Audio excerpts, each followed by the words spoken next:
Welcome to Mental Health Dumpster Fire, a podcast where therapists give their real opinions on mental health, relationships, parenting, and pop culture. Hosted by Courtney Laver, licensed clinical social worker, and Jess Miller, art therapist. You can follow us on Instagram and TikTok at Mental Health Dumpster Fire. Follow Courtney on Instagram, TikTok, and Facebook at Laver Listens, and Jess on Instagram, TikTok, and Facebook at The Artsy Brain. This podcast is for educational and entertainment purposes only and cannot be substituted for therapy. We cannot provide you mental health services via this podcast or social media. We hope you enjoy the show. Don't forget to subscribe. Well, the intro's already done, so hello. Woo! Oh, I am on TikTok now. I don't know if that's in the intro. It's not, but I'll change it. I'm so sorry. I'll I am record on it again. That's so exciting. As Congratulations. of like a few days ago. Thank you. Right before it gets banned. Isn't what that gets bad? banned? Oh, banned. Yeah, I know. Whatever. See. They keep threatening it and then it doesn't happen. So I think they should ban Roblox first. But anyway. They should ban Roblox? Yeah. Oh. What's going on Roblox? They either need to ban it or they need to make it more, they need to, like, strengthen the child censor stuff. Oh, yeah, for sure. Yeah. Because, like, kids are telling me things and I'm like, whoa, don't play that one anymore. Yeah. Because you can just, like, create your own games on there, right? Yeah, that's the whole thing. It's, like, it's the giant online community and then you can play other people's games. But some of the games, it's, like, you get to a level and then it's, like, a naked man shows up. Oh, great. Yeah. So Yeah. it's like, whoa, okay. No, let's not. Mm-mm. Yeah, or they at least need to be, like, having somebody that works for them go through and actually play the games and look at the content to see. Yeah. Because, like, even if it wasn't for kids, nobody wants to see that. Right. No, don't send me dick pics. Right. But I think part of it too is since it's a like infinite online community that it would be almost impossible for them to monitor everything versus a game like Sims or something that's contained. Sure. And then the online stuff is just like extra things that you can do. But like Roblox and Fortnite are like their whole thing is that it's online and it's like an infinite world. Yeah, but if it's marketed to kids, yeah, you need to have something like, I don't want to like steal a job from somebody, but AI could do it. Yeah. Yeah. I mean, that's what those filters are for. Yeah. That's what they do. But Yeah. people are like they're sneaking them into the Roblox games and stuff like that. And like they can change the coding names so that they look like normal code. People are weird. They're so weird. You're going to spend all that time making a game to freak out some kids. You're not even going to be there when they see it. Like, that's weird. It is weird. It's like just because you can doesn't mean you should. Yeah. I don't understand the logic and the reasoning for that. There is none. Yeah. Except that it's gross and people are weird. Mm-hmm. Well, how are you? Ooh, I'm good. I am happy that it is fall. Oh my gosh, I'm so excited. Feels so good. It just is like, I feel like fall should be the actual new year because whenever the fall weather hits, I'm like, I can do anything. I can make my mile-long to-do list and get it done. And like, I have so much more motivation when it's fall. Yeah. That should be the new year. With the crisp air. Yes. Yeah. And then like everything is like fall scents, like cinnamon and chai and stuff like that and pumpkin. I love that stuff. And then now I have a reason to watch spooky movies every day instead of just being a weird person that watches them every day outside of fall season. But That's all right. Yeah, I get to watch Beetlejuice over and over again, and it's a good time. Did you see the new one yet? Not yet. Okay. I haven't either. Yep, it looks good though. Yeah. Yeah, I mean, fall can be your new year. Yeah, I guess it's kind of arbitrary when Yeah. the new year happens. It can happen whenever you want. Yeah, that's gonna October 1st is gonna be my new year. There you go. Get your resolutions in. I don't do those. Yeah. Well, how are you? I'm all right. I am also very excited. When I woke up this morning, I looked at the weather. I was like, I'm wearing a sweater. Yes. It's beneath 80 degrees today. Yeah. I think it's supposed to, like, the high is still supposed to be 80, but I'll take it. Whatever. Yeah. It was 55 degrees when I went outside today. Oh, so that's the best. I love it. So yeah, I'm good. I'm tired, but I got tea in my sassy cat mug, so very nice. I'm very appropriate. Living life. Yeah. Cool. Well, I mean, I've got some like random things we could look at, unless you have something specific that you want to just talk about today. I put together some Reddits I found on like setting boundaries. I did too. Oh, well, today's theme is setting boundaries. Yay! And so for a while, since grad school, I've been kind of like collecting, I guess, like quotes or just like things to keep in mind about setting boundaries. And I couldn't find the list that I started. It's probably on my, college Google Drive or whatever they don't have access to anymore. So I just like was trying to jot down things that I could remember. Okay. Just like quote thingies that people have said that I'm like, ooh, that's a good thing to remember.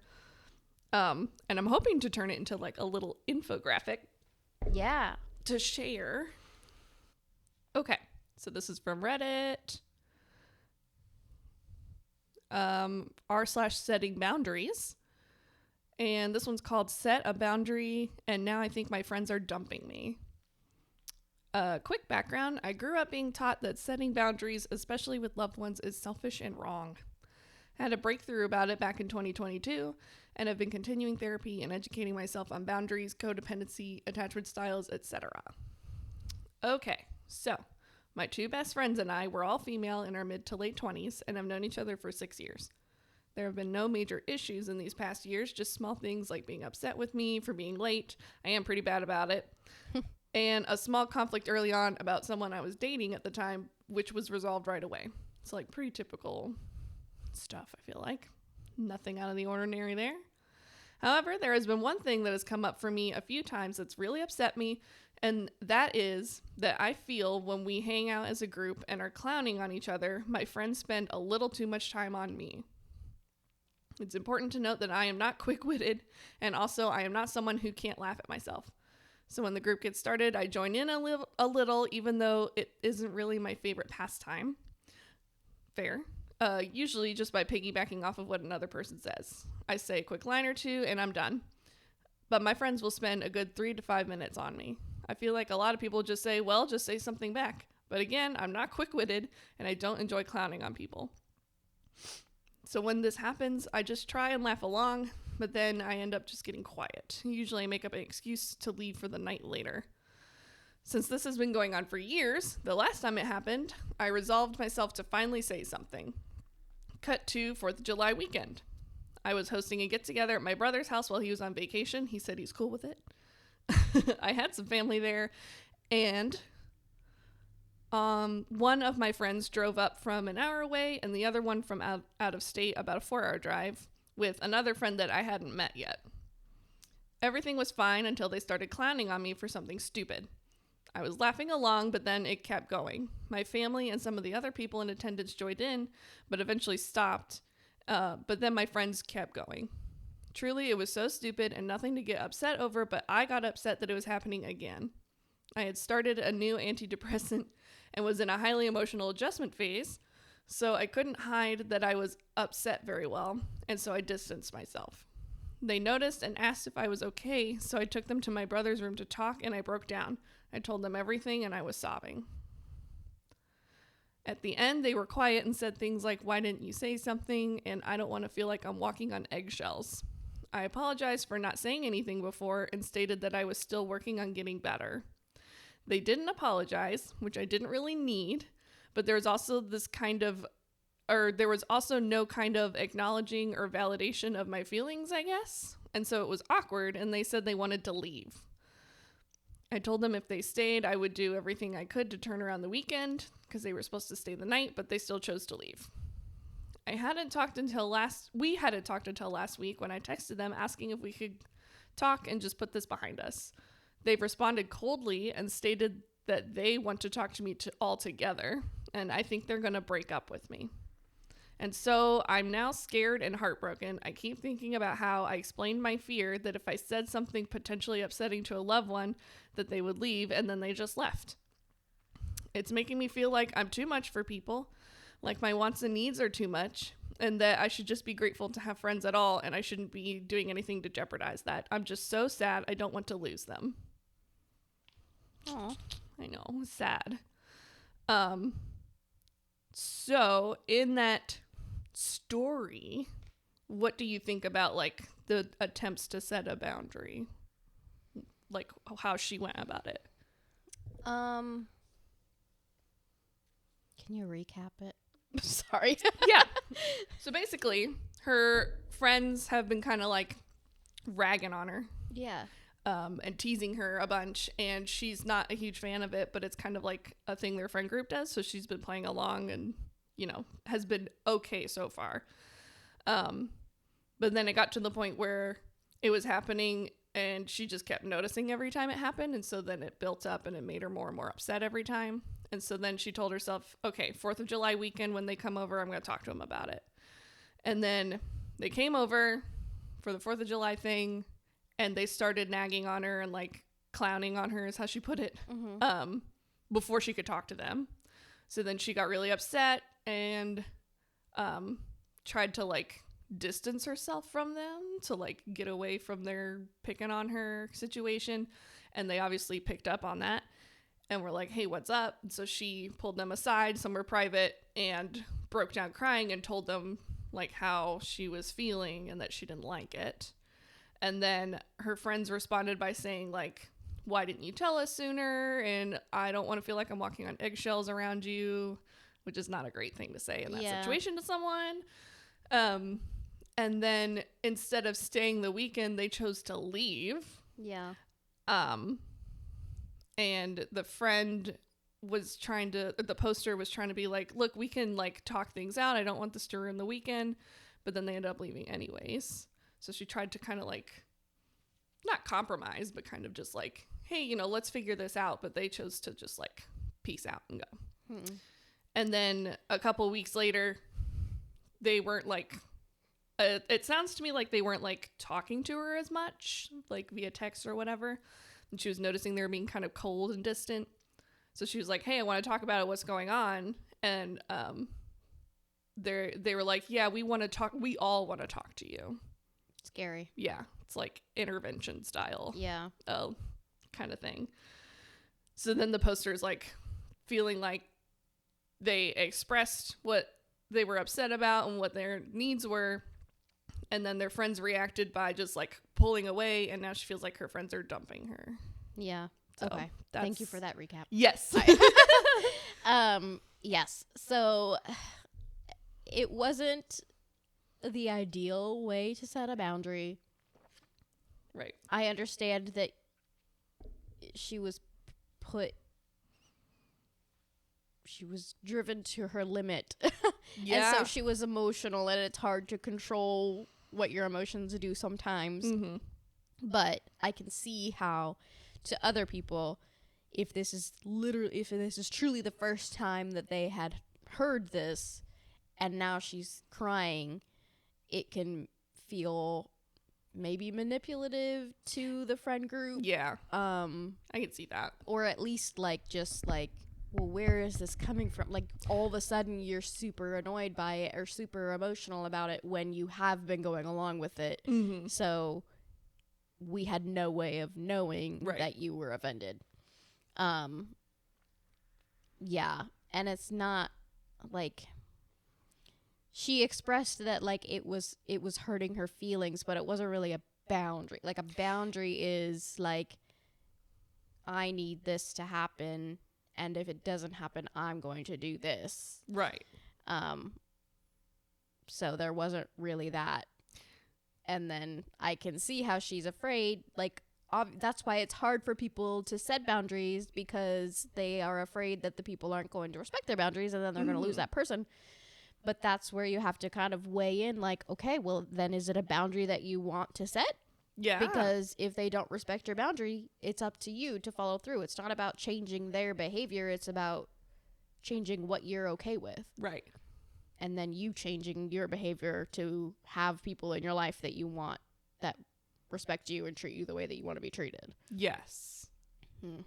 Yeah, I feel like the poster, she went through the like initial first like step and a half of setting a boundary, but I don't think the timing worked great. No, why'd you wait to do it at a party? Yeah, and I understand, like, it sounds to me like she was really working on trying to figure out her boundary, and like over time it became more and more apparent, but there's that like thing in the back of the head of like, if I say something now, it's like they're gonna leave. So instead of addressing it earlier on, she waited till it got to the point where she couldn't stand it anymore. Yeah. Which is like, that's really tough to try and set a boundary at that point, especially if you've not communicated anything about it before then. Right. Because again, because even if it was a different kind of relationship, if it was a romantic relationship and you were super annoyed that your boyfriend never washed the dishes and you never said anything, and then all of a sudden you blew up because you had a stressful day and it was just the last straw. Right. He's going to be like, what? I Yeah. had no idea that I... That's going to come out of nowhere for him. Yeah. He's going to be like, I had no idea because you didn't say anything. Right. Yeah. And I get that of her friend saying like, oh, well, why didn't you tell us sooner? But, you know, she was also like battling with the whole like standing up for herself part of it, which made it really hard.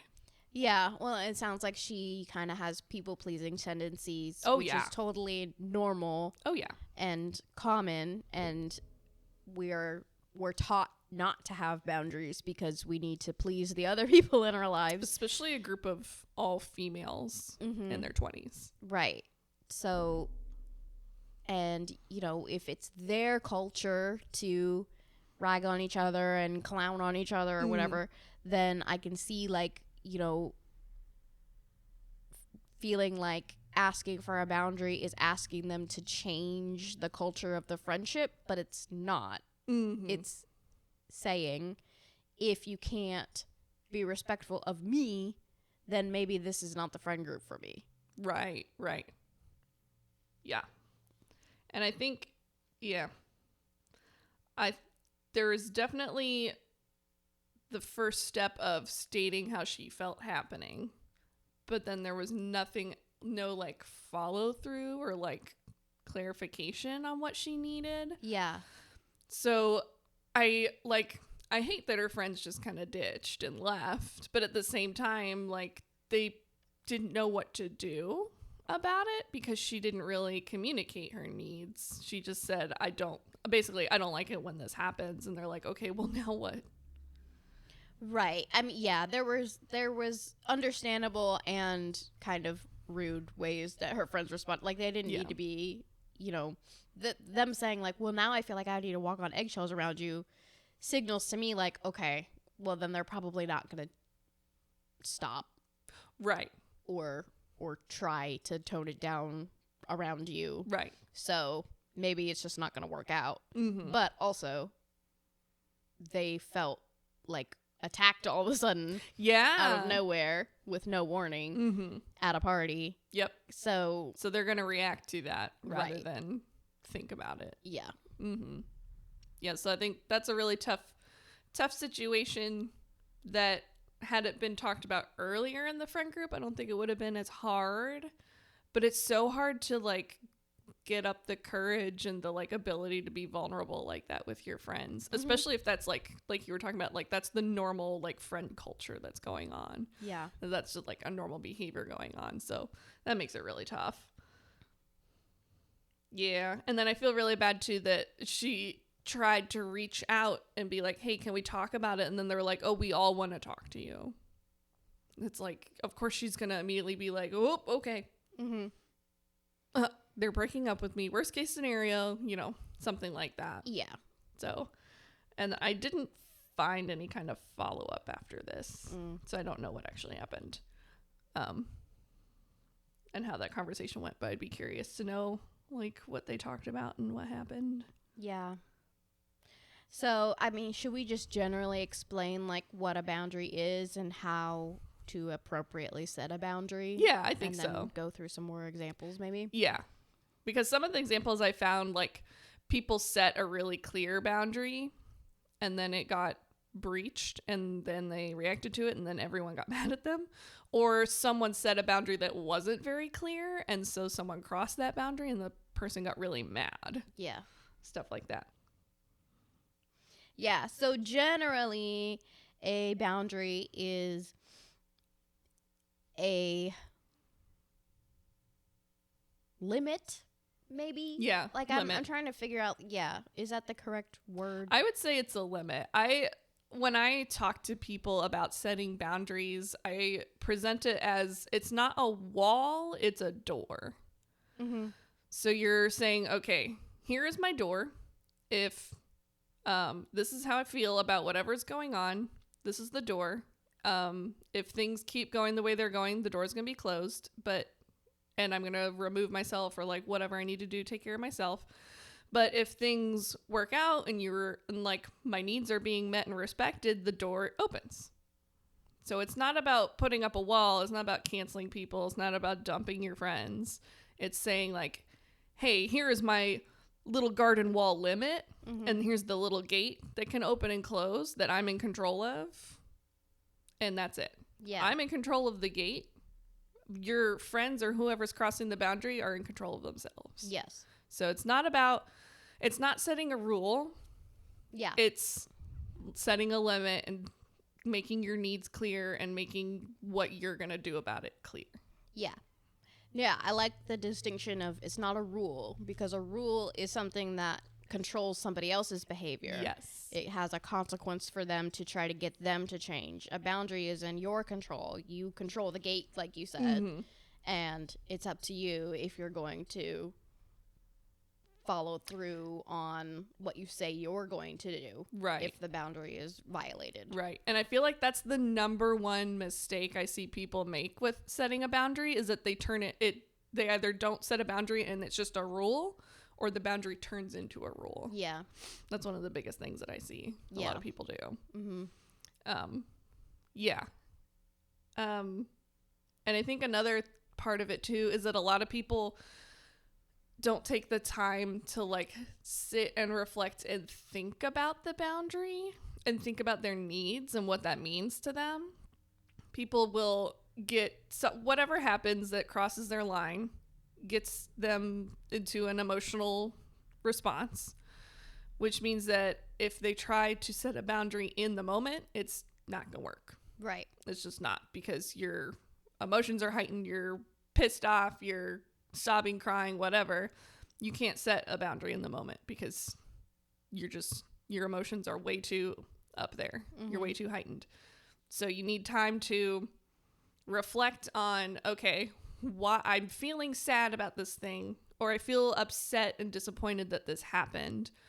So that's the feeling part. So why? Why am I feeling this way? What is it about what happened that's making me feel upset and feel like violated? Because it's usually a feeling of like disappointment and being violated in some capacity. Yeah. Yeah, feeling disrespected, disrespected. Feeling like you're being asked or treated unfairly. Yeah, being misheard or misunderstood too is a big one. And I think people will try to set a boundary in the moment. It doesn't work. And then even if you sit and reflect on how you're feeling, sometimes like you have to be really honest with yourself about how you're feeling. You have to just kind of completely remove everything else going on to the best of your ability and just think about, this is the action, this is how I felt about it, and this is why. Yeah. Like really getting into the action of what happened and your feelings about it, rather than like pulling people into it and like pulling in too much like historical to context of whoever's involved, because then it becomes like this tangled up dramatic like teen drama film. Yeah. If you try to think of it that way. A lot of times what I do with clients is I pull out my value cards. Yes. Or you can look up a list of values online if you want to. And then there's also lists of like basic human needs. that you can look up and look through those and figure out what am I not willing to sacrifice in a relationship, friendship, whatever. Yeah. And no matter what, it is important to me that I feel like these values and these needs are met. And if they're not met, then this is not the person that I need to be around. Yeah. Yeah. And that's I feel like the hardest part of people setting boundaries. Well, two things. The hardest part of people setting boundaries is following through, because a lot of times that means I'm gonna leave. Yeah.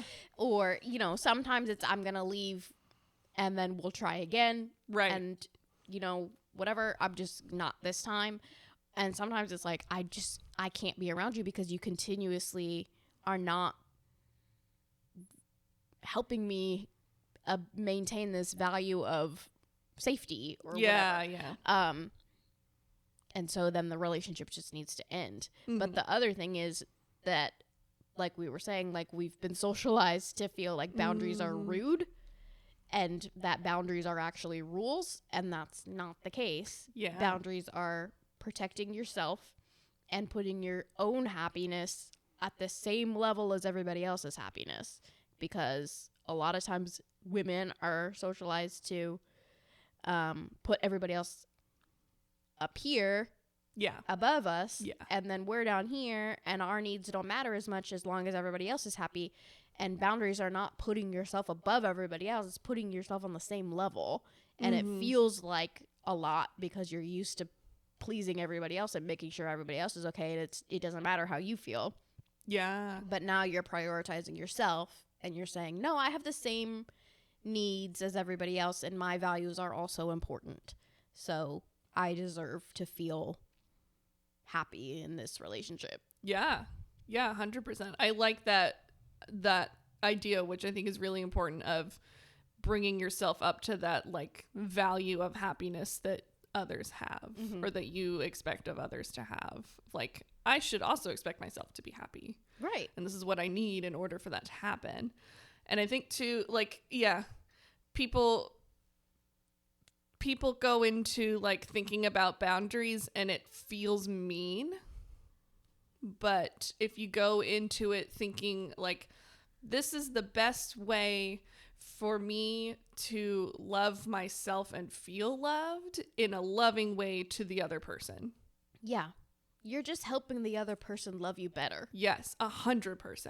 And if they respond with your worst fear, then they didn't love you the way you needed to be loved. Yeah. And then that's a pretty clear indication that that relationship is either going to fizzle out or it needs to end, or, you know, that's kind of it. Right. Because they're probably not going to change. Yeah. Yeah. And that's a lot of times what I spend a lot of time with my clients that have trouble setting boundaries. We sometimes spend a lot of times figuring out like, okay, here are your values. Here's the boundary you would like to set. But the hurdle getting over that is that you are predicting that they're not going to respect that value. And if they don't, what does that mean? Because again, it's not a boundary if you don't follow through. If you just say, I would like it if you it's just didn't hit me, then then that's a request. Yeah. But if you don't follow through and say like, it is necessary for me to feel safe in a relationship. If I can't continue to feel safe, I'm going to leave.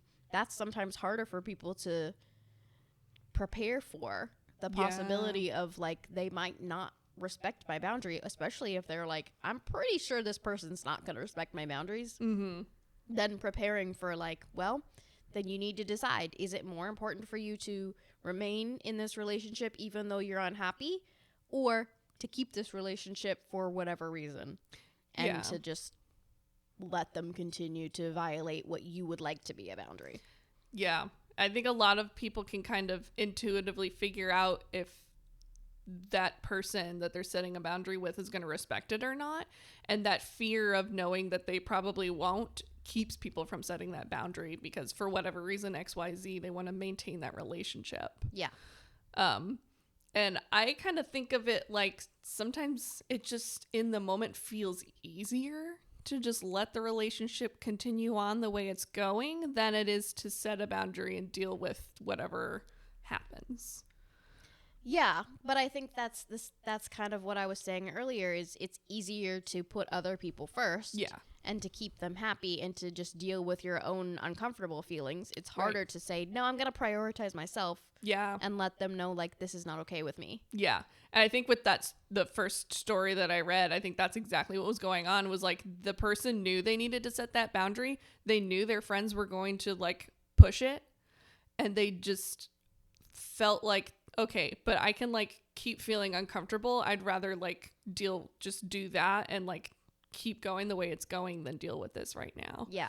But then that built and built and built because they're not actually dealing with anything. Mm-hmm. They're just continuing to let it happen over and over again.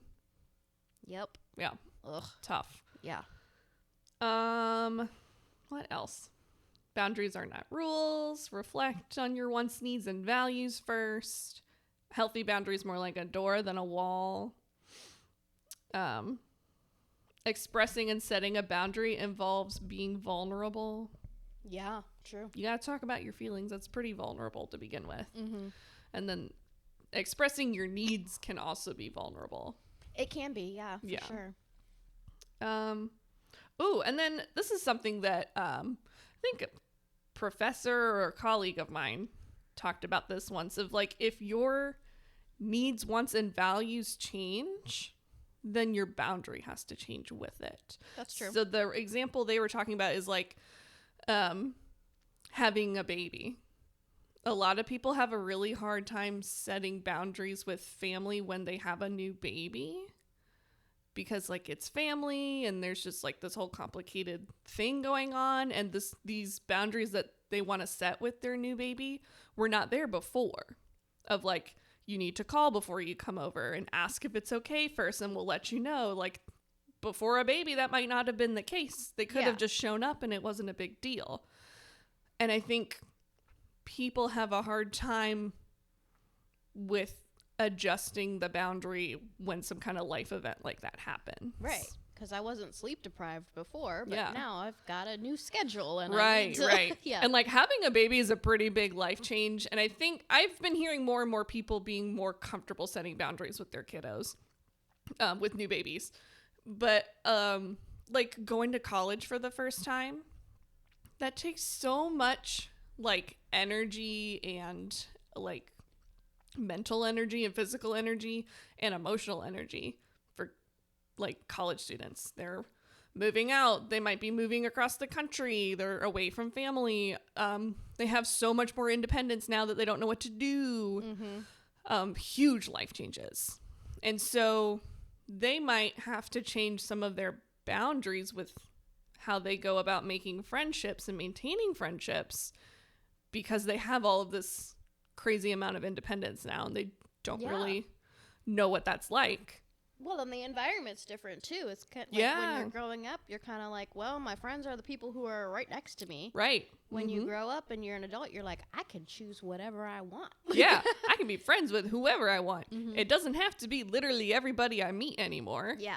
Yeah. So that's an interesting, I think that's important to remember too, of like, if you feel like a boundary isn't working for you anymore, check in with yourself and see if your wants and needs and values have changed about whatever it is. That's a good point. Yeah. Because it's not a wall, it's a door, and you can move it wherever you want or wherever you need it to go. You can make it bigger, smaller, whatever, however you want to think about it. Yeah. But if it's not working for you anymore, the hinge is broken, figure out why that might have changed. Yeah. What's going on in your life. Yeah. And I want to clarify, like, when I talk about boundaries, sometimes I do go to the extreme of like, well, if they're not going to respect your boundaries, maybe they're not the right person for you. But a boundary does not have to be like I either feel like this value is met or I am out completely and I'm never talking to you again. It can just be like, I don't have the energy for this right now. Saying no is setting a boundary. Yeah. And no is a complete sentence. Yep. Yeah. So you don't have to be Yeah. extreme about everything you do. It could just be, I can't do that right now. Right. Or, I hear that you're upset. I do not have the mental capacity to fully support you in this moment. Yeah. Please talk to me tomorrow. Like, right. Yeah. Yeah. I will check in with you tomorrow and we can talk about it kind of thing. Yeah. But I feel like a lot of times boundaries will make you a better friend. Oh, yeah. Oh, that's what I was thinking. Yeah.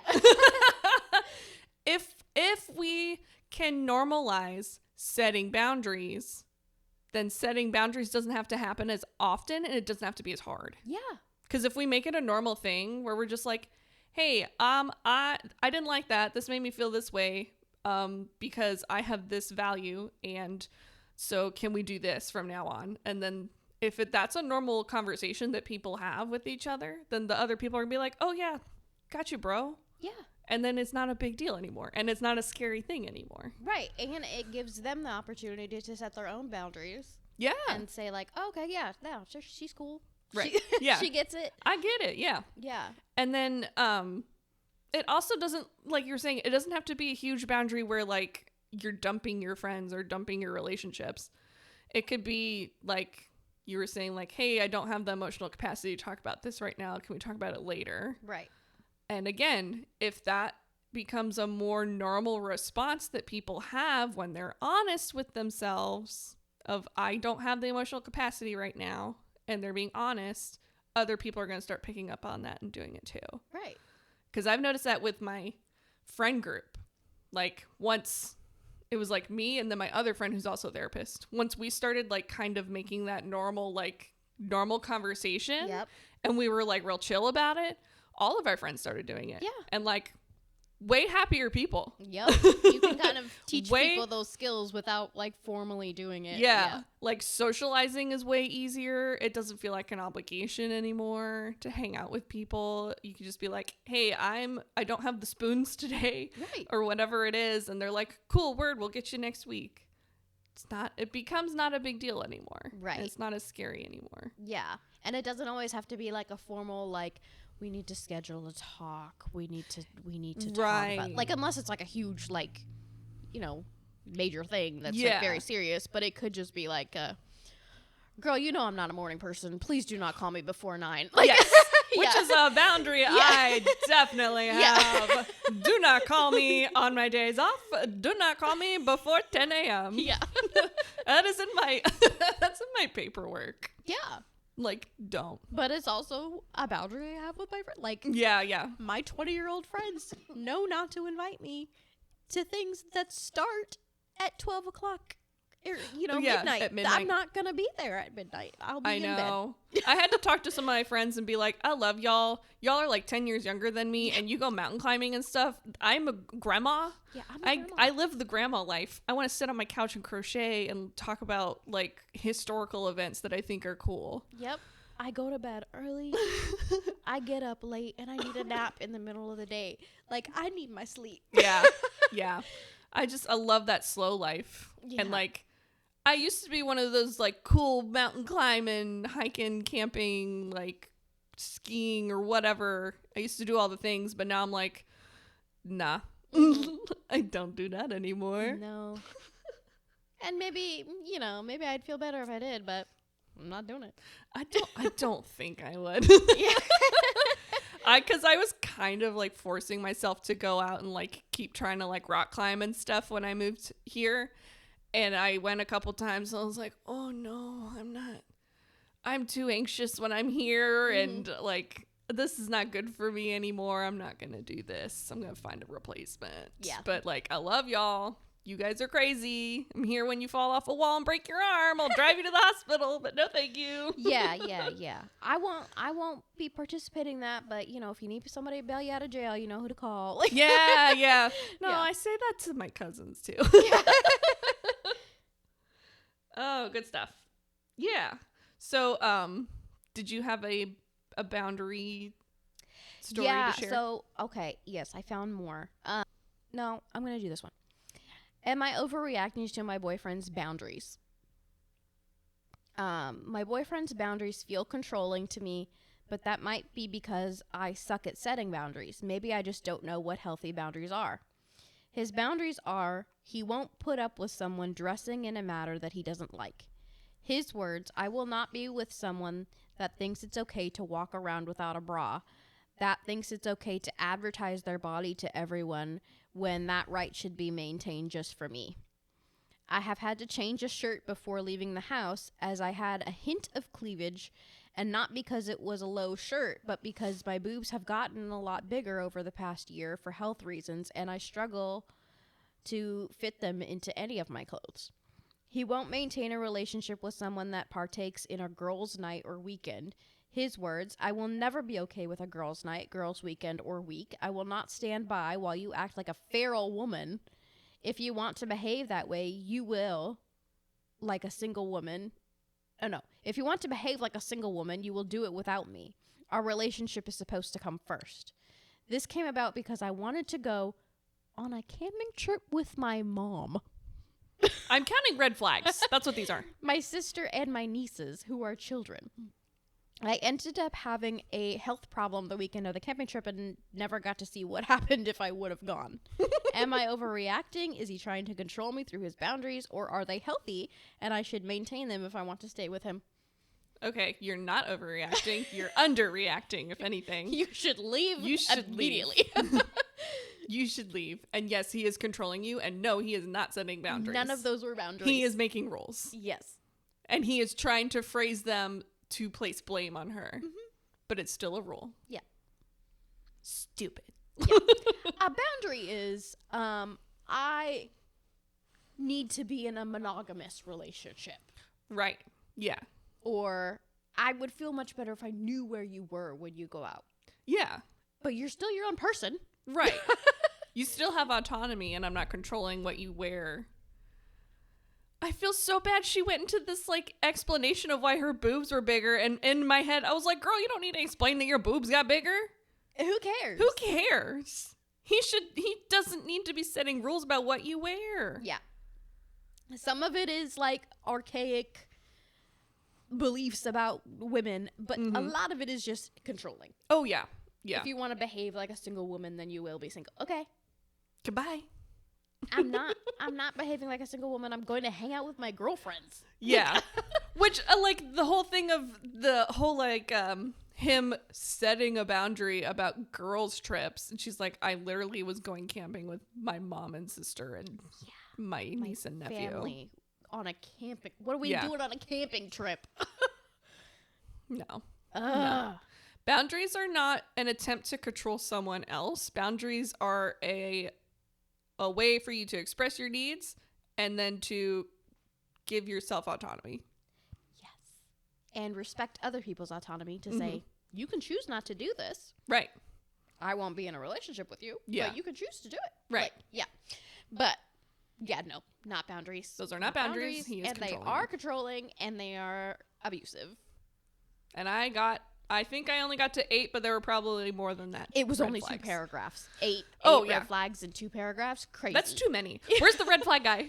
Yes, I love him. He's so funny. I love the videos. I'm going to go on a tangent here real quick. The red flag guy. I love the videos where it starts out like it might be a red flag and he's like gripping it like he's waiting and waiting. And then it turns into a green flag situation. He's like, oh, thank God. I love, like, I can't remember any of them, but I love the silly little things. He's like, I'm sweatier than a swirl in a sauna. Like, where do you come up with these things? So funny. Yeah. That's going to be my recommendation for the week is to go follow. I'll find him. The red flag guy. Mm-hmm. This one's short. It's about a, like, newer friendship. Am I expecting too much? Don't need to get into all the nitty-gritty details, but I made a friend with someone at my club kickball team 2 months ago, and she got really intense really fast. She asked a lot of favors of me that felt too intimate for knowing each other for 2 months. I did recently set a boundary, saying I felt like the friendship was getting too intense too fast. However, the requests keep coming, now with just no worries if you can't, just trying to gauge boundaries and where they fall. Oh, no. Tagged onto the end. The problem is that the non-stop asking for favors is what is crossing the line for me. I don't like having to tell someone I know at least once a day. don't like having to tell once a day about, like, leave me alone. I feel bad just ghosting her, but I don't know how to say that my boundary is her not asking me for favors all the time. Is there a way to do so without being an asshole? I think this is another situation where they, like, started to set the boundary, and then they didn't quite get to the, like, end of it. Yeah, I wish she would have been more specific about what she said when she set the boundary. Right, yeah. Because it just says that they expressed that they felt like the friendship was getting too intense too fast. Right, and what does that mean? What does that mean? How is that affecting your wants, needs, or values? And then what are you going to do about it? Yeah. So, because I understand, like, I mean, she didn't say, like, what the requests were that were being made, but I understand being like, I don't know you that well. Like, I don't feel comfortable watching your kid, or, you know, right, I don't know. I'm just thinking of whatever it is, they're not comfortable. Yeah. And they just basically were like, I feel like this is too intense and too fast and I'm uncomfortable. And then the other person is like, okay, cool. I'm going to continue asking you things, but I'm going to, like, put this silly little sarcastic, it sounds sarcastic to me, no worries if you can't. Well, yeah, and that's kind of where I'm confused, because, like, I feel like either the boundary was clear and the new friend is, like, is pushing the boundary and being like, I just don't understand what you want. Or, like, is this what you mean by the boundary? Like, can I do this? It's that, like, what's it called? The, like, manipulative incompetence or whatever. Yeah, weaponized incompetence, yeah. Or the boundary was not clear, and the friend, maybe she said, like, I need you to not ask me for certain favors or for a certain amount of time or something. Like, either the friend is poking and trying to push the boundary, right, or the boundary was not clear and the friend doesn't know what they're allowed to say. Yeah. I without any additional context, I feel like it's the second one. But I mean, the person that they're trying to set this boundary with is using the word boundaries. So I have a feeling they probably came into it of like, hey, I need to talk about a boundary with you. Yeah. And then kind of assumed the other person would just, like, follow through because they said the word boundary. Sure. Maybe. Because that word is kind of, like, loaded. It's kind of scary to hear it from someone.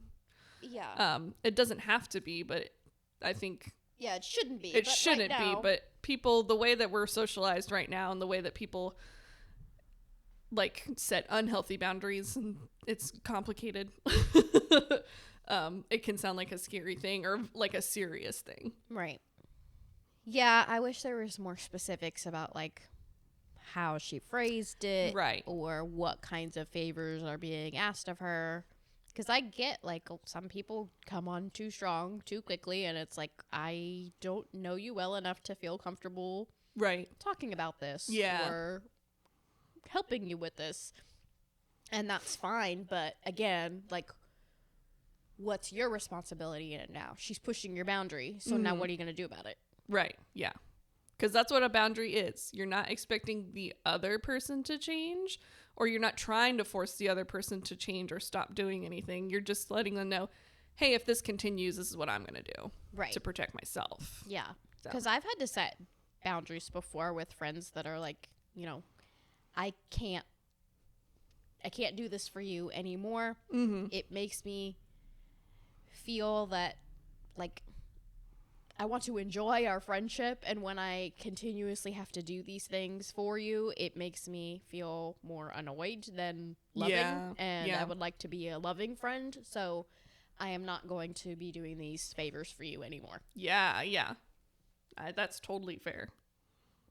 I think, too, which is another, I guess, cultural, societal thing, is that the whole, like, best friends thing, people feel like it's, like, unconditional, I'll do anything for you. That's what my best friend is like.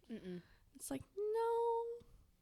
There's, like, a level of boundaries that you have with friends that are different than what you would have with a partner or with a someone you work with. Right. It's going to depend on like what that type of relationship looks like. And that's going to determine what the boundaries look like. Right. But this little escape artist. figured out how to open the door. Okay. Yeah, and like, you know, even like parent-child relationships can have boundaries of some sort. Like, you know, as kids get older, you need to do more things for yourself. And right, yeah. If you go to jail, that's on you. Yeah. Like, you fucked up. Yeah. Good luck. Yeah. I'll see you when you get out, I guess. Yeah, I see. That just makes me think of, too, with parent-child things and boundaries of, like, in high school. When I was in high school, there were a lot of, like, moms who were, like, a little too into their football sons. Too into. That sounds really creepy, but it is creepy. Like, they were a little too, like, all about the football boy and their life and stuff. Yeah. And it's like, you don't need to be besties with your son. Honestly, if you're besties with your kiddo, it's not going to work out great. Yeah. Well, it's not appropriate and it's not great. Well, and like I heard like the guy that shot a bunch of people on the highway? On the interstate? Yeah. It's still on the loose? Yeah. I saw something that like his mom was like defending him on Facebook. Yeah, she is. Like, it's like he can do no wrong, and like he's yeah. fine. Like he didn't. Ma'am. She's saying people are like lying about what he's done, that it wasn't actually him, and that he's innocent and he's being framed. And ma'am. Like there is like a strong connection between parent and child of like, I will do almost anything for you. I get it. But like, you don't have to do almost anything for them either. If they shoot people on the interstate randomly, with a gun that should be illegal, and then was bought that day. Oh my God. Bought. I can't. And taken home day of with 2,000 rounds of ammunition. Yeah. What do you think is going to happen? That should not be allowed to happen. Sell someone. We're on a tangent, but for real. I might cut this out, but God damn it. Like, maybe we'll talk about this stuff another time. But like, honestly, what do you expect is going to happen?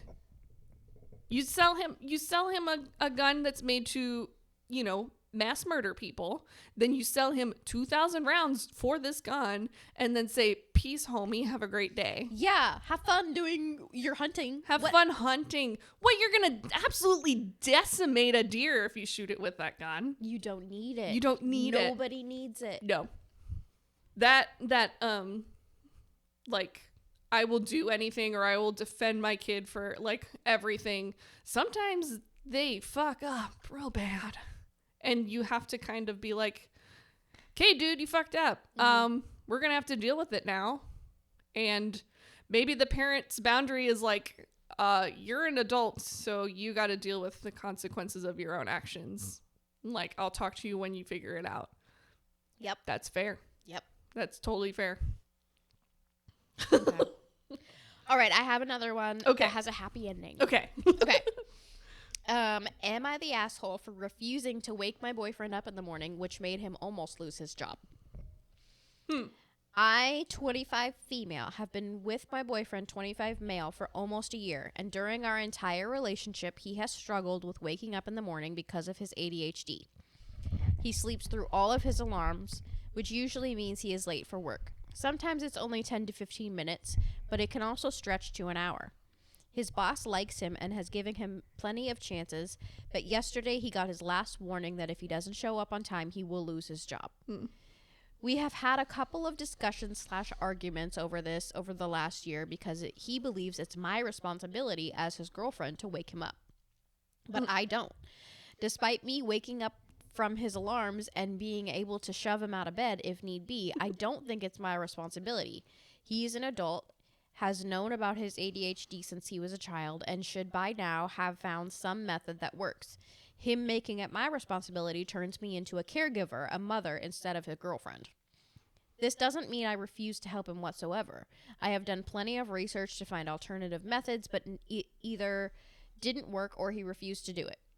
And I do wake him up when his alarms go off, but he decides to go back to sleep right after. Had he not done that, I would gladly wake him up every single day.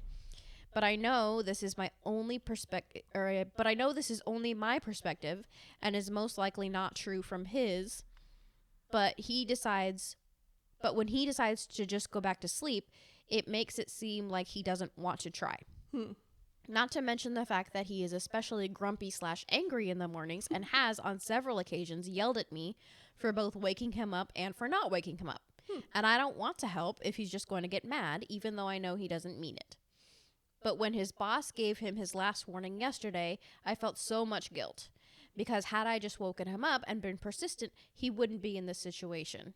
So I'm at an impasse. Is it my responsibility? Am I in the wrong for not helping? Or should he, as an adult, be able to do this by himself?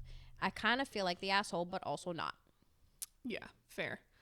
I think they nailed it on the head when they were like, yes, he has ADHD and like he's not a morning person, but that's not an excuse for, or that's not a reason that I have to do it for him. Yeah. He needs to either figure it out for himself, or like she can help if she's okay with helping. And right. It sounds like she's not okay with helping him anymore because it's not her responsibility ultimately. Yeah. To be waking him up for his job. Yes. So it's on him. Yeah. Yes. So she is taking all of the correct steps to start forming a boundary. Mm-hmm. She is going through her values. She wants to feel like a girlfriend, like an equal, not like a caregiver. Not your mama. She wants to feel respected. And that makes sense because she's saying that he is grumpy in the morning and has yelled at her both for waking him up and not waking him up. Yeah. So that'd be the end for me. If you want help, you need to accept the help. Mm-hmm. And she is annoyed because even when she does wake him up, he goes back to sleep sometimes. So if you want my help, then you need to take my help. Right. Or you need to come up with something else. Because what if I go out of town? What if I die?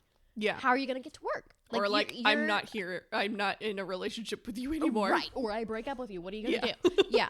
So, yeah, he needs to figure it out because he's an adult and that's his responsibility. I think it's a fair boundary to say these are your responsibilities and you need to figure out how to do it. I am not going to help you. Yeah. She's not saying, I'm going to leave you if you continue to ask me for help. She's saying, I'm not helping you. You need to figure out a solution and I will help you.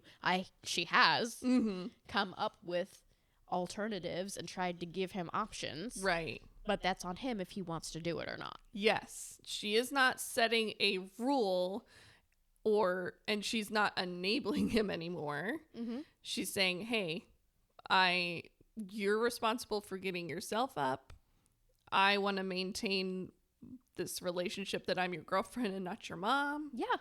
So I'm not going to help you. I'm not going to wake you up anymore because it's not my responsibility. It's yours. Yeah. And then do what you will. Figure it out. If I can help you, maybe I'll help you. But I'm not doing the trying to nudge you awake and like you go back to sleep. We're not doing that anymore. Right. Done. Yeah. So then there's 2 edits here. The first one is just like a clarification of things.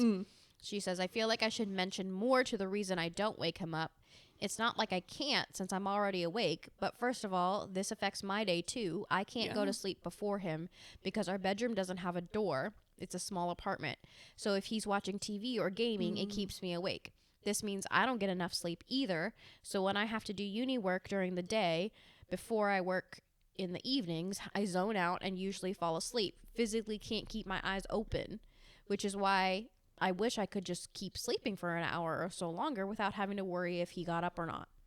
But I also don't want this responsibility because I love him. I want him to be independent.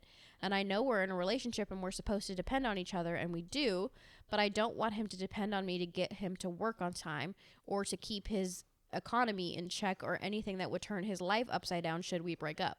I need to know he can take care of himself in case something happens. I think that's fair. I think there's limits to how much you depend on another person. Oh yeah, 100%. And it sounds like he is pushing some of her boundaries in other places too. So that will kind of pile up eventually. as yeah, well. I mean, I wonder if she's tried to set boundaries about, like, her, like, him staying up and gaming. Yeah. And, yeah. That's interesting. Yeah.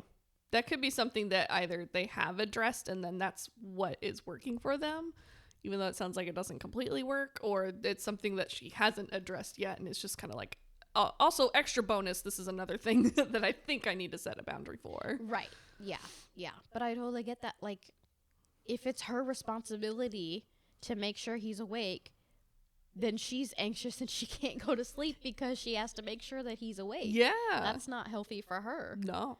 Like, physically unhealthy. That's making her life harder now. Yeah. Mm-hmm. Okay, and then the last edit says, I talked to him yesterday, and he has come to the realization himself that it's not my responsibility.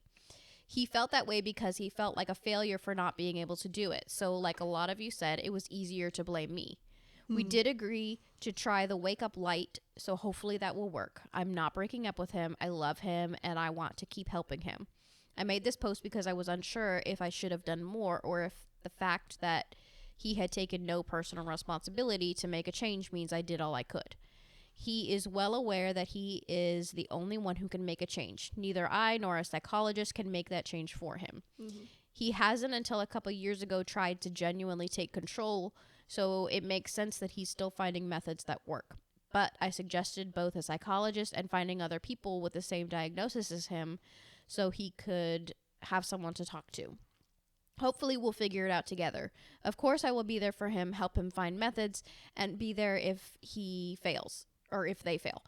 But making the efforts to change is something he has to do himself. I apologize if it seemed like I was trying to make myself a victim, as some of you pointed out. That was not my intention. I never know what type of info is vital, so a lot more came out because of your comments, and me not being good at describing to the degree that it's needed means a lot goes unsaid and miscommunication happens. But thank you to everyone who came with advice and methods we can try. I really appreciate it. I don't think she was trying to make herself a victim. I think she was just explaining how she feels. I think people who maybe are in a similar situation to her boyfriend or to her might have like reacted from their own place of experience. And that's why they call her, like, to say stuff about her trying to be a victim. It's like, no, that's not what's happening. But like, check yourself before you wreck yourself, guys. Like, yeah, no, I think she explained herself really well. Yeah, and yeah. I didn't think she made herself feel like a victim at all. I No. think she was explaining how she feels. Yeah. Which is not the same thing. Nope. No, your feelings don't make you a victim. Your feelings are just your feelings. Right. And then, she was being very empathetic to his situation yeah, as well. Like, she really understands was. that it's a struggle for him. And he has responsibilities and things he needs to do. And whether or not you have ADHD, you have to function. Yeah. It's not an excuse. It's just, it makes it harder, or you have to find different ways to kind of deal with things. But it's not like an excuse to just not do them. Right. Yeah. Yeah. Well, good. It sounds like it worked out for them. Yeah. I'm glad that he was able to, out of the heat of the moment, recognize, like, I feel like I'm a failure for not being able to find a way to do this, and I took it out on you. Yeah, that's some good self-reflection right there. That was really good.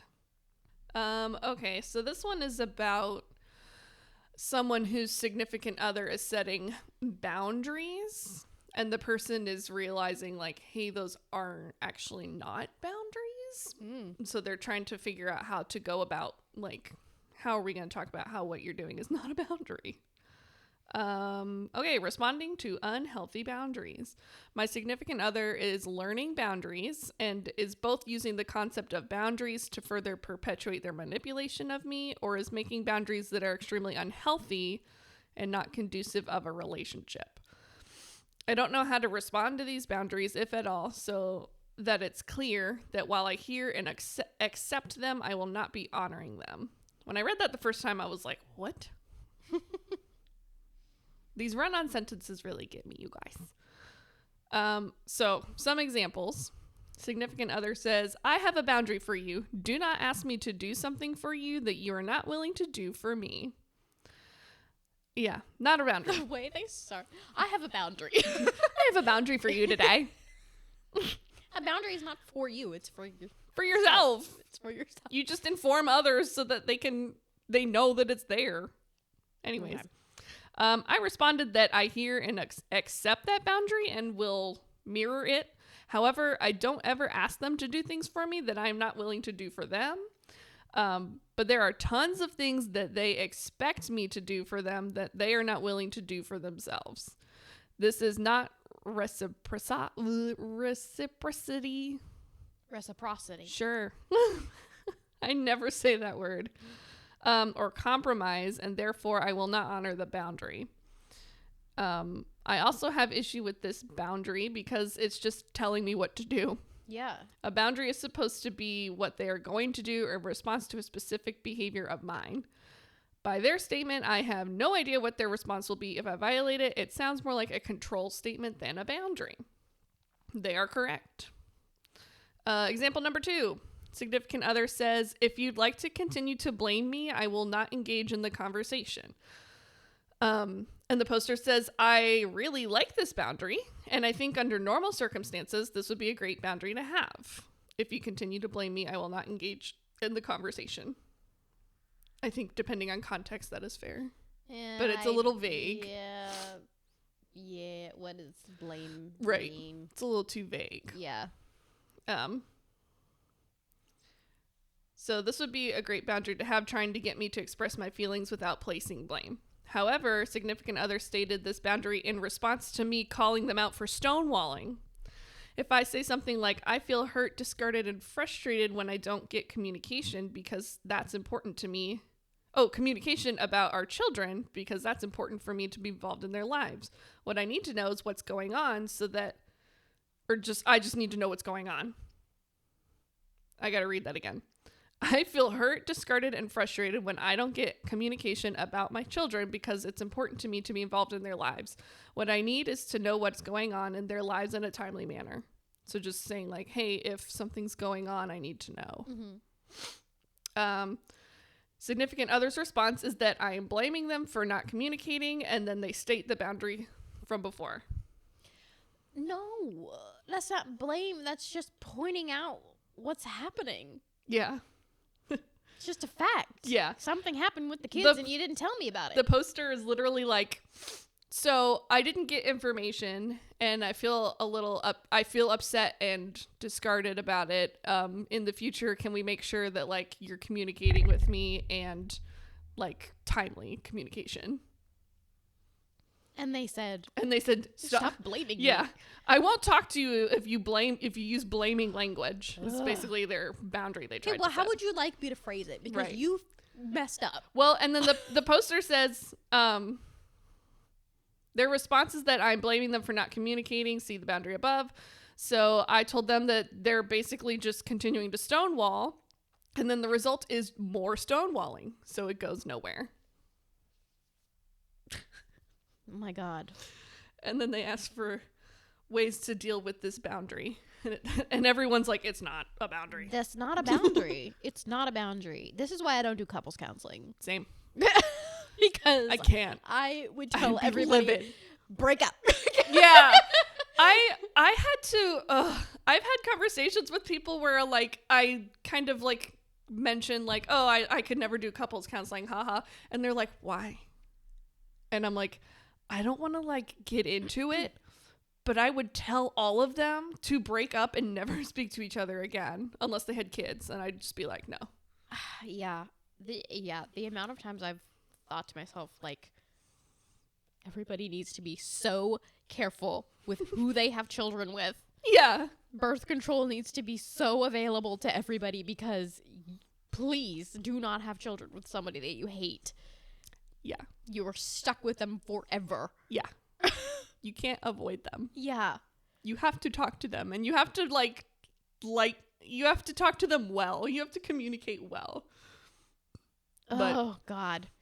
Okay, so I was confused. Is that the whole That's thing? the whole Okay. post, yeah.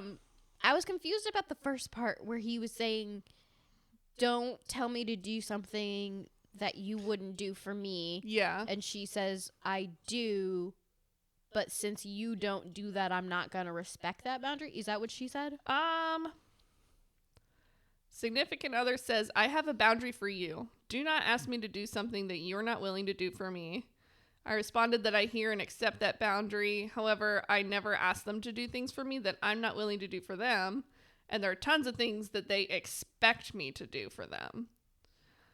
So Right. I think what's happening is that there's different, between the two of them, different maybe like values or needs of what they're asking each other to do that are not like working out.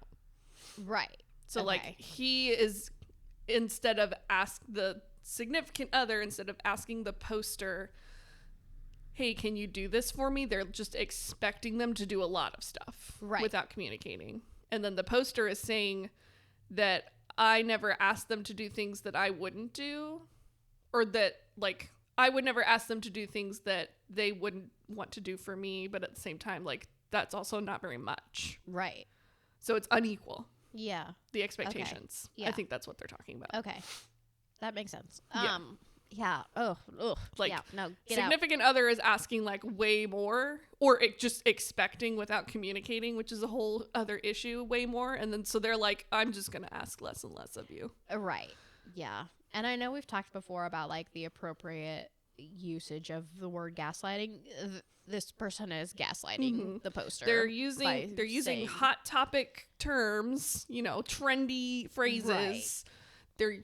They're weaponizing psychology and calling it a boundary when they're actually just like, right. Well, and saying like, oh, you're blaming me when all you're doing is pointing out something like literal facts. Blaming is like very like, let me look up the official definition of blame, because sometimes blame is appropriate because you did it. Yeah. Blaming is like someone drops a cup and it shatters and you're like, oh, you broke a cup. Yeah. No, but that's still just stating a fact. That's not blaming. Right. Assigning responsibility for a fault or wrong. Okay. For a fault or okay, wrong. Maybe Okay. I'm blaming because you did it. Like, objectively, you did it. It's not like I'm blaming you for ruining my life because you didn't tell me about the kids, but like, you objectively did not tell me about the kids, and now I'm asking you to do that. Yeah. Like, I'm not saying like you're a terrible person because you didn't do it. I'm just asking you to do it. And I think that's the key, like, misunderstanding maybe happening, is that the significant other is feeling blamed because they feel like what they did was wrong, versus the poster was just like, hey, you didn't do this. I would like to know these things. From now on, let me know these things. Right. Like, the poster is not putting blame on them. The significant other is putting blame on themselves because what they did was wrong. Right. So they're like kind of calling themselves out almost in a Right, really because you passive aggressive felt way. Shamed. Yeah, You shame. interpreted it as shame, as shameful, that they pointed out to you that you made a mistake. So instead of just saying, yep, made a mistake, they said, you're not allowed to tell me when I've done something wrong, and if you do, I'm not going to engage with you anymore. Yes, which is stonewalling. Yeah. And that's Like, not addressing. not gonna fix anything. Yeah. Not addressing or owning up to something that maybe you did wrong or you're ashamed about. And then just being like, well, I'm just not going to talk about it. Yeah, that's stonewalling. Right. Again, not a boundary. Mm-mm. There's a difference. There's a difference between if she had come, if the original poster had come to them and said, hey, the way they said it was like such a perfect, like, I value communication and I feel safer when I know what's going on with the kids. Please communicate with me in a timely manner. Mm-hmm. That is a perfect way to communicate a boundary. The partner's response of, you're blaming me, is totally out of proportion with what's going on.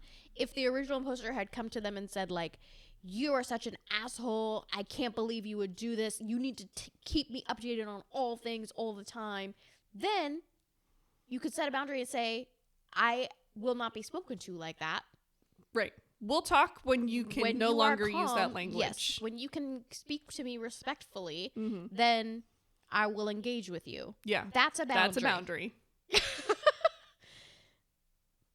Right. No. Yeah. No, what Nothing about what the poster said was disrespectful. Mm-mm. No. Nope. They're weaponized. Weaponized is not incompetence. It's just like, I'm going to use these things that are like hot topics that people are talking about, like in pop psychology and like therapy and stuff, and I'm going to use it as a weapon to get what I want. Yeah, it's abusive language. Yes. Mm-hmm. Maybe they're not an abusive partner, but like they're using abusive language and tactics and gaslighting. It's manipulative and controlling. Yeah, they're trying to be controlling of like, well, you can't ask me to do things, but I can ask you to do things. It's right. Like, yeah. Now get out. That's a bad one. Yeah, get out. We can't be couples therapists. No. Don't ask us stuff about couples. No, it's so hard for me. I'm just like, nope. No. My boundaries are very firm. Yeah. I mean, honestly, with my friends, I'm like, hey, don't tell me your love life drama. I don't want to. Or if you're gonna, like, you know, as a therapist, people come to us and we only really hear the things that they need help with. Right. So a lot of times it does, you know, we're getting filtered information. So it's easy for me to be like, nope, get out. If it's a friend, hopefully I'm hearing about the nice things and I can kind of better balance out. Like, yeah. If all I'm getting from a friend is how awful their partner is, then I'm like, so dump him. Right. Like, what are you doing? But like, if you're telling me like the bad stuff and the good stuff, then I'm like we can work with this. Right. We can like, because I understand. Yeah. I understand. There's a lot of stuff going on, and like there's good and bad. But if all you're doing is complaining to me about how awful he is, then dump his ass. Right. That's my advice. Yeah. And I might start off with like, do you like him? But like, do you actually like him though? Yeah. Like, what is happening here? Oh my gosh. Okay, I have one more story, and then I have a Reddit post as a recommendation. Okay. For a follow-up for all this stuff. This one's short. I feel like an asshole when I try to set boundaries. So basically the title, I sometimes ask people not to do some things or not to tell me about certain things because it triggers me and I feel like an asshole after. To give an example, a friend of mine is trying to lose weight and I'm supportive and everything, but today she sent me a before and after picture of someone who dropped like 100 pounds with intermittent fasting. I explained that this kind of thing is triggering for me as I suffered from an eating disorder years ago and have had a really bad relationship with food throughout my whole life, and I told her I don't like these kinds of pictures. Ooh, there's so many run-on sentences. She said she understands, but I feel like an asshole, as in if she thought that maybe I'm too sensitive. I've heard comments like that about myself. Things like, I can't tell you anything, you're too sensitive, you can't handle anything. So maybe that's where that comes from. How can I stop feeling this way? Aw. I know, I feel bad. That's a really relatable one too. Yeah, they are setting boundaries to protect themselves, but they still feel like an asshole for doing that. Yeah. And this is kind of a tricky one because there are people who try to set boundaries at inappropriate times or in inappropriate places. Sure. Even though you have trauma and there are things that trigger you, it is your responsibility to be aware of what's triggering to you and avoid them if you can and have coping skills for if you can't. Mm-hmm. You can't be in a group of people and immediately go in and be like, just so everybody knows these are my triggers and you need to not talk about those things. That's not fair. Right. But if it's an individual friend that you have conversations with and you know are going through this, you can set a boundary of, I want to be supportive of you. However, I can't look at pictures of weight loss or talk about things like fasting because that triggers me from my eating disorder. Yeah. That's a fair boundary. Right. And I understand feeling like an asshole because you want to be supportive of your friend. Mm-hmm. Sometimes it's helpful to be able to give them an alternative. Like, I can't look at these pictures, but if you want to tell me how proud you are of yourself because you went to the gym today, I'm totally down to hear about that. Oh, yeah. Yeah, and I think that's something, too, that is not used very often with setting boundaries. And I think it's because a lot of people set a boundary when it's not too late, but when it's gotten to like the bottom. You've hit the bottom and you set a boundary and it's like a big deal. But if you're like this person and you're setting boundaries earlier on before things get worse, it's a little bit different. But yeah, you can set a boundary and in that boundary provide alternatives to where like the other person can still get what they need from you maybe, but you are still protected from whatever you need. And I think that would be a totally appropriate thing for this poster of being like, hey, please don't send me pictures, but I still want to support you. And this is how I can help support you in ways that are help me feel safe. Yeah. And the other person's going to be like, oh yeah, okay, my bad. And then thank you for wanting to support me still and be supportive. I think that's totally fair. And maybe by providing some kind of alternative like that, they would feel like less of an asshole. Right. But I don't think that's something people consider when they look into setting a boundary. Because it's not really, I don't know. I feel like people, when they Google like how to set a boundary, it's because they've really hit their limit. True. And it's like, it's gotten bad, whatever it is. Yeah. With things like trauma, though, and setting boundaries related to like triggers, it does get tricky because you kind of need to find the balance of like, what's my responsibility? How much can I handle? And then what can I do? Because like if you're, you know, at a party and your friends, or not even at a party, if your friend like needs to talk about a car accident that they were in because they want to process it and like move through it, like you need to know internally how much it can handle and then what you can do to both be a good friend and also protect yourself. So like maybe you step away from the conversation instead of saying like you need to stop talking about this. Yeah. And again too, because I think we've talked about this in a previous episode of like setting boundaries for some people has become like cancel culture. Of you do this thing or say this thing that I don't like, so I'm not going to talk to you anymore. Right. And all that does is just does not address the issue. Does not address anything and just makes more problems. Yeah. Especially in communication. So, but yeah, being aware of your own triggers in trauma and the stuff that you need to process on your own before you can like talk to someone else in a similar situation.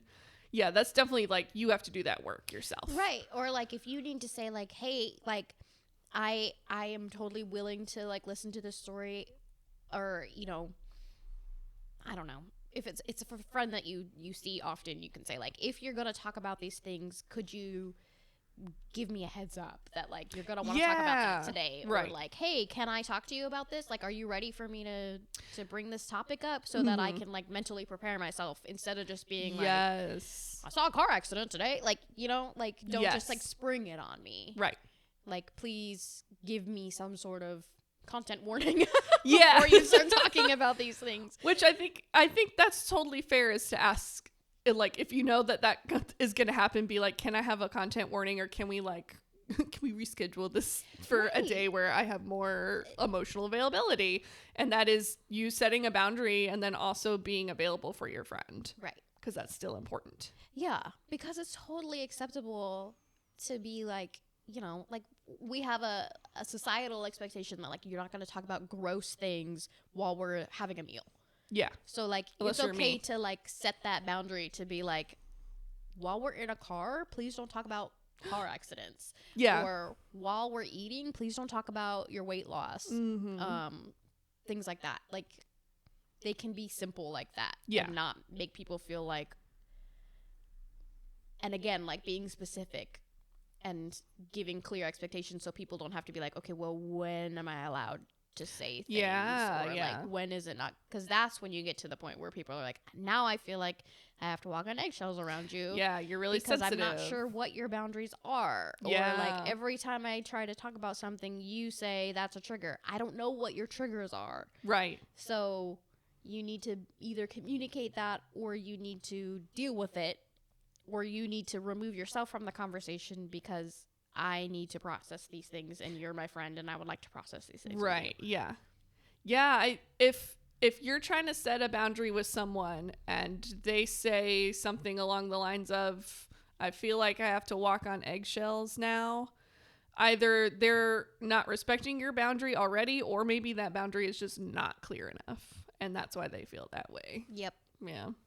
It's interesting. And I think too, like we talked about, if we normalize setting boundaries with everyday conversations, then you don't feel like an asshole. You just feel like empowered. Right. Like, cool, I did something that helped me and my friend. Yeah. By setting a boundary. Yeah. And now we're closer. Yeah. Yeah. Because we can communicate better. Way better. Yeah. Cool. So in looking at all of these different like Reddit posts of setting boundaries, I found one in the Reddit channel, whatever it's called. It's called the Girl Survival Guide. Life pro tips for girls and women. Subreddit created for women and girls to request tips and share discoveries to aid others in daily life. Yada yada.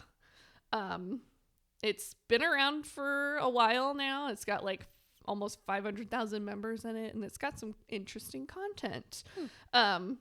But there's a post made there 2 years ago called How to Not Be a Doormat, a guide to defining your wants and needs, setting boundaries, and adopting vulnerable communication. And I read that of like how not to be a doormat, and I was like, that's rude, calling people doormats. But then I read it and I was like, okay. It feels rude because you were a doormat. Yeah, that's what I was like, that's mean. I'm not a doormat. I'm not anymore, but I used to be. Yeah, me too. But I really liked this post because it's from someone who has a lot of life experience in setting boundaries, and they're very like upfront about it too, of like, here's an example of from my life. This is how I dealt with it. Very like easy to understand language. Like it's not a bunch of psychobabble. Because when you Google how to set a boundary, it's like Psychology Today magazine, and it's just like, I don't want to read this, or it's the same thing over and over. Yeah. But this person uses real life examples. It's very much like a reformed people pleaser kind of a poster. So a lot of this stuff is very like, this is how I got walked all over and this is how I dealt with it. And I really enjoyed reading this post. And I think if you feel like you get walked all over like a doormat, or you feel like setting boundaries is too harsh, then I suggest reading this. They do a very good job of explaining how boundaries are beneficial. Cool. And I appreciate that it's from someone who is like gone to therapy and this is their experience. Mm-hmm. I think it's a lot easier to read material like that than it is stuff from Psychology Today or whatever. Yeah. And they're pretty funny too. Okay. Which is entertaining. It's a long post, but the poster's name is Wearing Coats. And it's under this Girl Survival Guide Reddit. I'll put the link to the specific post. Yeah. In the show notes, and then you can check out the subreddit from there. Perfect. Cool. Good recommendation. Yeah. My recommendation is a values sort. So if you've never done a value sort in therapy or on your own, it's really great for helping you make big decisions and just contemplate anything in your life.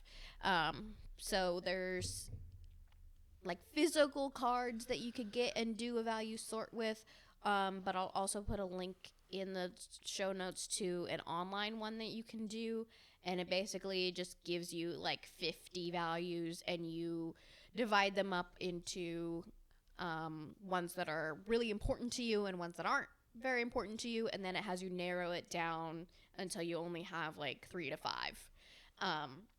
And then those are like the ones that you can like keep in the forefront of your mind of like, when I'm moving through life, how am I living to get more of this value in my life? So if I'm going to set a boundary with somebody, is it going to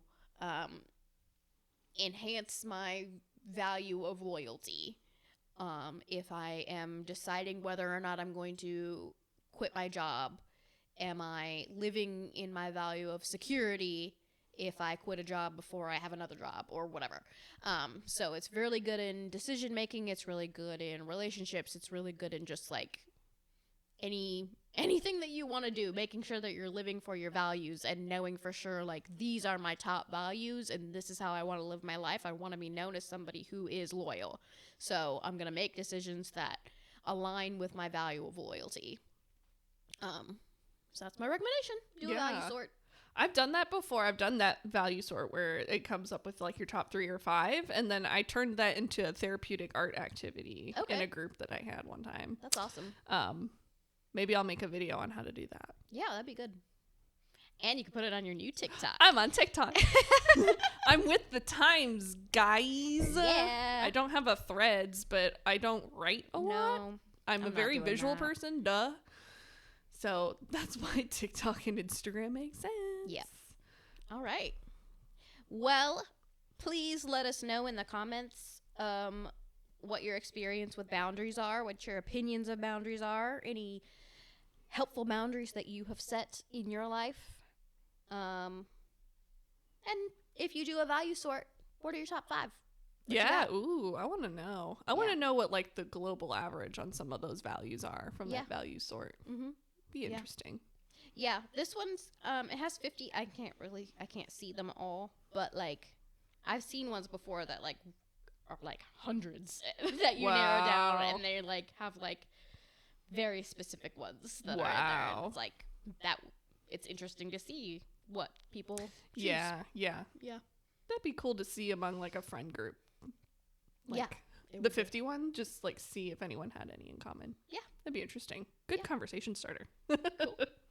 All right. Well, please subscribe. Please share. Please do all of the things, and tune in next week. Have a good day. Bye. Goodbye.